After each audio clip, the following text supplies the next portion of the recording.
бодлоготой Монгол манд би бодлогоо 3 жилийнхээ орон сууцны гар бүрнээ ажил хийдэг. Би бодлогоо ерөн хөвгөлтэй сайхан болчихсон.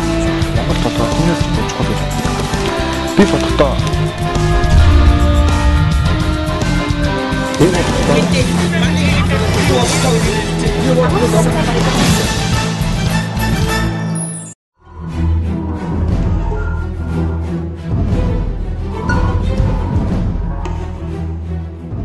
За үзэгч та бүхэндээ энэ орой мэндийг хүргье. Би бодохтой нэвтрүүлгийн 2 дахь дугаар залуучууд та бүхэндээ залуучуудынхаа үзэл бодлыг сонссноор хүргэх гэж байна. Би бодохтой нэвтрүүлэг ямар нэгэн агуулга, сэдв, ямар нэгэн бэлтгэгдсэн танхим зааланд хэрэгждэггүйгээрээ явагддаггүйгээрээ одоо бас нэвтрүүлгээс онцлогтой байдаг. Энэ удаа бид өхөн Монголын хамгийн том коридортой сургууль болох Хөдөө аж ахуйн их сургуулийн оюутан залуучуудаа Facebook хуудасаар дамжуулж урилга хүргүүлсэн байгаа. Залуучуудаа ирнэ гэдэгт бид өхөн итгэлтэй байна. Хичээл таардаг үед таарж байгаа учраас залуучууд маань бас ирж сонирхох болов гэж бодож байгаа. Энэ дээр залуучууд үзэл бодлооны нөгөө ярилцаж, хүсэл шийдэл, боломж бололцоо бэрхшээлээ бодол санаагаа бид өхөнтэй хуваалцсан. Үзэгчид та бүхэн ч гэсэн бид өхөнтэй хамтдаа байхыг хүсье. Би бодохдоо бодол амилж хүсэл биелдэг гэж боддог. Сайн сайхан зүйлийг бодож явах юм бол сайн сайхан нийгэм зохицлох учиртай. Залуучууд харин юу боддгийг хамтдаа харцгаая. Таны бодол бас сайн сайхан байгаасаа гэж би хувьдаа хүсэж байна. Сайн байцгаана уу залуучуудаа. За ингээд би бодохдоо нэвтрүүлэг өнөөдөр олон сэдвүүдийг хөндөж залуучуудын үзэл бодол мөрөөдлийн тухай яриад илгээж байгаа. Ингээд залуучууд та бүхнээс оюутан залуучуудын хөгжлийн тухай асуудал дээр оюутан залуучуудыг ажлын байртай болгох, оюутан залуучууд хүсэл мөрөөдлөө биелүүлэх, хүсэл мөрөөдлийнхөө төлөө ажиллах амьдрах олон асуудал байдаг болов. Тэр асуудлуудаа шийдэх гарцыг бас өөрсдөө мэддэг баха гэж ингэж бодож байна. Тэгэхээр залуучууд өөрсдийнхөө шийдлийн тухай, санаа онооныхоо тухай, бодлынхоо тухай яриагаа эхэлье гэж ингэж бодож байна. Ингээд залуучуудаас хамгийн түрүүнд би бодохдоо өмнө сууж байгаа залууг ярьж чаднаа гэж итгэж байна. Ингээд чамайг би энэ дэр төрье. Сайн байцгаана уу? Ингээд өнөөдөр энэ ч хорон зурласан бүх хүмүүст энэ өдрийн мэндийг хүргэе. Би Хөдөө аж ахуйн их сургууль, экологи төлөвлөлийн сургуулийн 1-р курсын оюутан Цагаан Дорж гэдэг. Би бодохдоо бидэнд экологийн боловсрал хэрэгтэй юм уу гэж боддгийн. Учир нь юу гэхээр өнөөдөр экологийн байдал ямар хөө байгаа лээ? Мөн уул уурхай эрчимтэй хөгжиж байна. Энэ бүхэнд экологийн боловсрал тун хэрэгтэй гэж боддог. Өнөөдөр гэрлээ унтраачдаг, ус нь гоживол усаа хаасдаг хүн энэ дотор бол тун цөөхөн байгаа гэж миний хувьд боддог. Оюутан залуусын хувьд.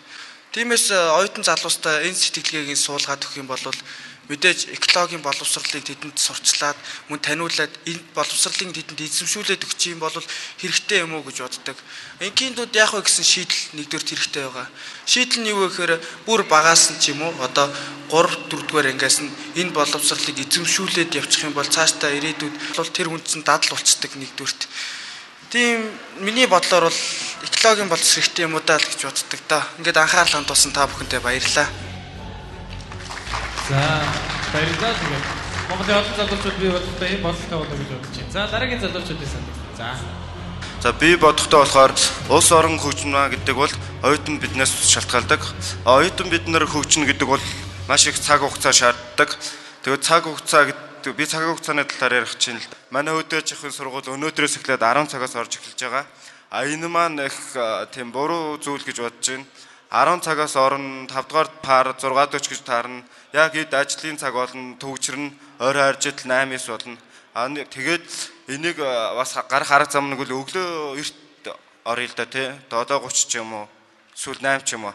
Ингүүл оюутан бид нэр 3:30 ч юм уу, 4-гээл тарна. Орой бас ажил хийдэг оюутангууд байгаа. Тэгээ ингээд 10-аас орохоор орой тараад ажил хийдэг оюутангууд ажиллаа хийж чадахгүй байна. Тийм л юм да. Би бодохдоо л саяын цаг хугацааны талаар бас боддог. Ер нь бол мэдээж хүн болгоны бас боддог зүйл байх гэж бодож байна. Бас миний нэг бодож явдаг зүйл маань юу вэ гэхээр оюутнууд бүгдээрээ ёс суртахуундаа би энийг хүндэж маш сайхан харцгаая. Энэ харцаа бол хамгийн ихний хүнд хэрэгтэй ёс суртахууны зүйл ахаа гэж бодож байна. За сайн байцгаана уу бүгдэнд нь энэ өндрийг мэнд хүргэе. Би Хөдөө аж ахуйн их сургуулийн эдийн засаг бизнесийн сургуулийн 1-р курсын оюутан юм даа байна. Тэгээд миний бодлоор бол Монгол улсын маань хөгжлийн ирээдүй бол эх орны маань нүүр царай болсон оюутан залуучууд бид бүгдээс шалтгаалдаг гэж боддгийг. Тэгээд яагаад ингэж боддог вэ гэвэл оюутан бид нэр өмнөө тавьсан зорилготой оюутан залуучууд бүгд аливаа ямиг зөв талаас нь боддог. Эрүүл нийгэмтэй, эрүүл сэтгэлгээтэй, зөв боловсон харьцаатай байвал Монгол улс маань хөгжин дэвшгэд хэрэг болтой болоо. Тэгээд тийм учраас оюутнуудаа хандаад бүгдөө өмнөө тавьсан зорилготой тэгээд тэр зорилгоо биелүүлэхийн тулд зорилттой тэгээд амьдрцгаая гэж хэлээ да. Тэгээд ер нь зорилготой байх гэдэг нэг хэрэг баг л та. Илүү одоо нийтийн төлөө зорилгоч гэдэг юм уу, хөгжлийн төлөө зорилгоч гэдэг юм уу, би бас ялгаатай болоо гэж бодоод байна. Чиний бодол нь юу болоо? за хүн болгон тодорхой хэмжээний нэг өөртөө зорилго тавьж амьдрдаг л байлгүй. Би бол өөрийнхөө өмнө зорилго тавьдیں۔ Сургуулаа сайн төгсөөд эх орныхоо хөгжил дэвшлийн төлөө ихийг хийж бүтээ гэж л боддیں۔ Да. За сайн бацхан бүгдний өдрийн бигүргийн наа гомсрог гэдэг хөдөө аж ахуйн сургуулийн цэглэн хамжаа 2 дугаар анги зурдаг. Би бодохдоо ер нь оюутан гэлтгүй бүх хүмүүс карманда хогоо гээд хогийн савтай газар очиод хогоо аял зүгээр юм лөө. Тэгвэл бас улсын хөгжил, улс орны хөгжил бас цэвэр цэмцгэр байдлаас эхлэх болов гэж боддог. За баярлалаа. Би бодохдоо оюутлогоо чухал, таван толгой чухалч, Монгол толгой түүнээс ч илүү чухал гэж боддог. За юун түрүүнд өөрийгөө танилцуулъя. Paragon 13 клубын түмэн жаргал байна. Манайд ингээд нэг хүн гадаадууд яриад давгагийн талаар асуу штэ тий. Би нэг дэрэгтэн байсан манай Франц нөхрийн талаар асууж яхад давгааг одоо ингээд лаг штэ гэж асуунгууд цаа чи энд Монголд ирээс бодоо болгоч байгаа штэ. Гэ ингээл мэдээж манай хүний нэг сошиал медиа дээр цуурсан зүйлийг л яриад байгаа юм л та тий. Саатар чи ингээд байгаа штэ гэл. Танайх олимпийн авраг нүдэн жил авсан штэ тийм штэ гэл хахуултцсан штэ. Энэ дээр болохоор юу ярих гэдэг нь гэхэлэр энэ бол бид нар нэгдэж чадахгүй байгаагийн нэг хэлбэр энэ аахгүй. Энэ нөө нэгдсгээ гэдгийн цаана болохоор миний одоо сүүлд яриад байгаа нэг цухас дурдсан бүх зүйлүүд л байгаа л та тий. Монгол бахархлуудаа дэмжицгээ тэгээд комментийн өвчтөөсөөсөө салцгаая. Facebook дээр дислайк байдаг бол манай монголчуудын дислайк хамгийн их байх гэж би бас боддتي. Би бодлоо Монголын манд амьдчууд бидний хэмжлэгээ гаргаасаа гэж боддгоо. Оюутан бид нэр яг сурж явах хугацаанд ямар нэг аргаар мууц сурж исэн, сайн сурж исэн ч нэг диплом аваад нэг ажлын байран дээр гарч байгаа. Тэгээд тэр ажлын байран дээр гарчаад сурсан мэдлэгээ ашиглахгүй зарим нэг хүмүүст мэдлэгтэй хүмүүс нь бүр дээшээ дэвжиж чинь, чадж чинь. Зарим нэг нь зүгээр дипломоор ажил хийгээд Монгол улсын цэцэглэл хөгжилтөөс доошоо татж чинь. Тийм учраас бид нэр чаддаг зүйлээ л хийж Монгол улсыг хөгжүүлье гэдэг санааг л илэрхийлж чинь л та. Би бодохдоо Монгол улсын иргэн бүр дор бүрнээ ажил хөдөлмөрөөр сэтгэлээсээ өдөр тутамд хийх болгондоо улс орныхоо сайн сайхны төлөө зүтгэж байгаа юм шүү гэдгээ санаасаа. Ямар нэг амжилтын үндсэн бол өглөө эрт босох гэж маш том амжилтанд хүрсэн хүмүүс хамгийн дөрүүлж ярьдаг гэдэгт би олон ном уншиж байсан. Хамгийн амжилтанд хүрэх хамгийн чухал нууц нь өглөө босох. Гэтэл бид нэр хөдөөжихөө их сургууль Монголд номер 1 хөдөөжихөн чиглэлээр бэлтгэдэг.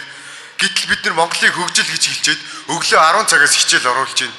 Зарим миний бодлоор бол би бодохдоо энэ зайсанд бол Монголын том баячууд, улс төрийн сенатын гишүүд байдаг, парламентын. Энэ хүмүүс өглөө төгжрөхөөс зайлс хийж байна. Бид энэ хөдөөжихөө 8000 гаруй оюутнуудыг өглөө төгжрүүлж байгаа. Бид нэр энэ яг төгжрөл бол машины буруу биш шүү дээ. Оюуны төгжрлээс л болж байгаа зүйл гэж боддог би төгжрлийг. Тийм учраас өглөө хичээлдээ явъя гэж өрөөлт юм. Хүчирхэг Монголыг хамтдаа босгоцгоё гэж хэлээ. За баярлалаа. За сайн бацхан уу? Монгол Улсын их сургуулийн хамнар байна уу? За би бодохдоо Монголын залуу хүн болгон Монгол Улсын төрийн дуудлаа мэддэг байгаасаа гэж боддог. Төрийн дуудлаа мэдгүй залуу энэ дотор байгаа гэдэгт би үнэхээр 100% итгэлтэй байна. Бүтнээр нь мэдгүй Монгол Улсын хүн болгон төрийн дуудлаасаа мэддэг байгаасаа гэдэг би яагаад боддог вэ гэх юм бол үүнийг дагаад итгэл үнэмшил их орно гэсэн бодол тусгаар тогтнолын үндсэнийг ч бас тэнцэнээсээ харж болох юм байгаа. Энийг яаж хийх юм бэ гэх юм бол бүр яашилт байгаас ихсүүлээд төрийн дуудлын сонсгодог бай. Цэцэрлэгт орохтон төрийн дуудлын цээжлүүлдэг бай. Сурагч болоод ирэхтэн төрийн дуудлын дуулуулдаг бай. Оюутан болоод ирэхтэн төрийн дуудлын сануулдаг бай. Ингэсэн тохиолдолд өнөө бидний яриад байгаа түрүүний тэнцээ яриад байгаа эв нэгдэл байна. Одоо үнцэрхэг үзэл байна. Эдгээр зүйлүүд нь сэрэх хамгийн үндсэн суурь бол төрийн дуудлал шийдлэх юм байгаа. Тэгэхээр би бодохдоо Монголын залуу хүн болгон төрийн дуудлаа бүтнээр нь мэддэг байгаасаа гэж хүсэж байна. Баярлалаа. би бодохдоо энэ цугласан манай оюутнууд арай олон байгаасаа гэж би бодож байна.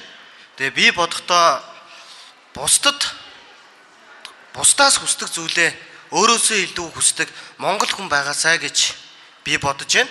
Буруу гэж бодсон зүйлээ хизээ нэгэн цагт өөрөө хизээж битгий хийгээсэй гэж би бодож байна. Дарагд хахуулах нь буруу гэж бодож байгаа бол чи хизээ нэгэн цагт дарагд хахуул хизээж битээ өгөрөө. Зам төгсөрөхөөр түшээдийн буруу юм шиг, цалингийн буруу бодцохоор түшээдийн буруу юм шиг юм болгоныг бид дээрээс буруу гэж харах юм бол өөрөө бид өөрөөсөө буруу байгаагийн нэг том сэтгэлгээний хоцрогдол юм болов уу гэж бодож байгаа. Тэгээ илүү их гоё оролцоотой, илүү их сэтгэлгээтэй Монгол залуучууд олон байгаасай гэж бодож байгаа. Санаа нэг байгаа бол шажигт лаалгах ташнаа гэж бас итгэж байгаа.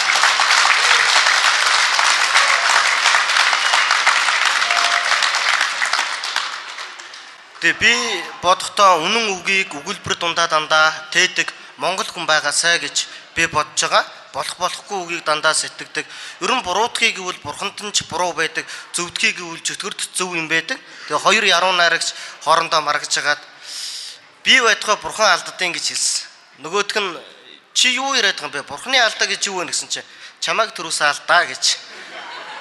Тэрэн шиг буруудахыг гэвэл юм болгоноос бид буруу хайж болно. Тэгээ Монголоос нь би өөр Монгол гэж байхгүй гэж боддог. Тэгээд Монгол хүн өнөөдөр Монгол хүнээ өмөрөхгүй юм бол бид нэг Монгол явсны хэрэг нь юу байгаа? Монгол оюутны тухай ярихаар сая та нар шоолж инээж хэлээ. Тэгэд өөрийнхөө тухай ярихлаар ихгүй шоолж инээдэг, өрөөлийн тухай ярихаар ихгүй биширдэг ийм тогтолцоо бидний сэтгэлгээнд уламжлалтад байх юм бол бидний сэтгэлгээ өөрөө хоцрогдсон байна гэж түр очгүй хэлжсэн тархины төгсрэнээс би ихлүү их хайжана гэж Монголд өнөөдөр оюутны карман зузаараад оюутны тархин өнөөдөр нэмгэрч байгаа. Яагаад гэвэл хүн ядуу байх тусмаа сэтгэж мөнгө олдог байхгүй. Болохгүй байх тусмаа хүн болцоо хайдаг байхгүй. Энэ хайх болцоог нь өнөөдөр хааж өгч байгаа харамсалтай. Тэгээ би энийг өнөөдөр юугаар буруутгдаг вөхөр тэнэг хүмүүсийн хүслийг биелүүлэхийн тулд нэг тэнэг нөхөр нь мөнгө өгөхтэй гэж сэтгэсэн. Тэнэгүүд нь тэрнийг нь тийм багтаа гэж тэнэгтэд мөнгө өгсөнтэй холбоотой гэж би боддог. Хэрвээ чи ухаантал юм бол хин нэгэнд хэрэгтэй зүйлийг нь хийх бодлого барих нь байгаа ч гэж би бодож байгаа. Оюутан 70 мянган төгрөг өгөхийн оронд ойчрлоо зогсож байгаа нэгдүгээр эмнэлгийн дэргэд ахаад нэгдүгээр эмнэлэг байгуулах нь бол зөв байсан байхаа гэж боддог. Энийг бол бодлого барьж байгаа хүмүүс хийдэг гэдэгт би итгэдэг. Тийм учраас бодлого барих хүмүүс бодоорой гэж бас хүсэж байна. Тэгээд бодхоосоо илүү дээх зунсан болоос уучлаарай. Гэхдээ бодсон бодлого маань дэндүү урт байсан гэдгийг болгоно үзье.